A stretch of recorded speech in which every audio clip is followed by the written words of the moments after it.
My name is Porter Erisman. I'm from Denver, Colorado. And when I was a kid, China was just a place where if we were digging in the backyard, my parents would say, hey, you keep digging that, you might end up all the way in China. I went to China in 1986 with my mother and my sister. She took us on a family trip to Asia for 3 weeks. And I was about 16 at the time. And I looked around and I said, wow, this is really where more than half of the world lives. It's almost my duty as a human being to go and learn and sort of see about half of the world. So I knew I was interested in going over to Asia. When I was 24, I was 2 years out of college.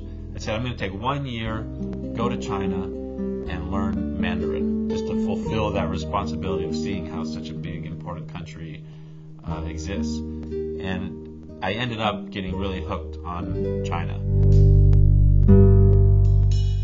In 1998, China was still, the economic boom in China was just beginning. And the big transition was China was moving from a sort of communist planned economy into a more market-driven entrepreneurial economy. I felt if you want to have a big impact on the world, actually business is a nice way to do it, because you go out, you employ people, you create a business that helps create jobs for people.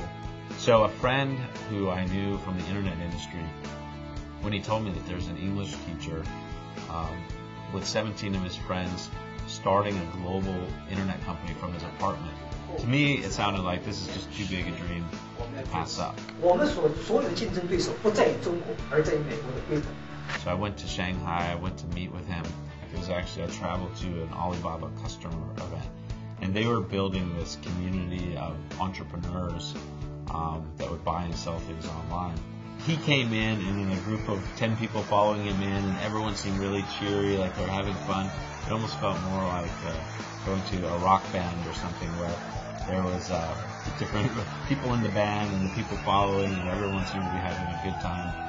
And so when I saw him, I saw that, yeah, he's a very charismatic leader. And I want everybody here, listen, we will win, we will make it, because we are young. People were willing to join up. They weren't chasing him, but they were chasing the vision and the dream he had laid out.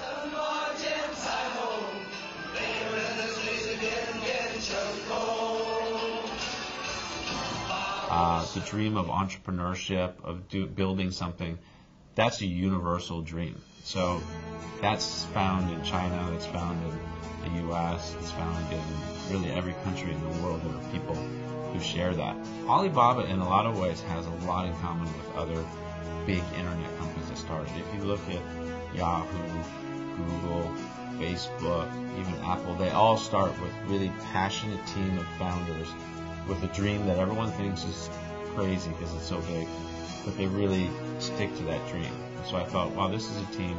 I don't know if it'll succeed or if it'll fail, but at least it's a team I'll enjoy working with. And that's really important, is that, life is too short to spend time working with people that you don't feel good about. The interesting thing when I was growing up, I had no idea what I was going to do. If you had told me when I was a kid, or if you told my parents when I was a kid, that someday your son will grow up to work for an internet company in China for a Chinese boss, first question I would say, well, how are you going to get to China? It's closed to the world right now. Second thing they'd say is, what's the internet? Because it hadn't even been invented.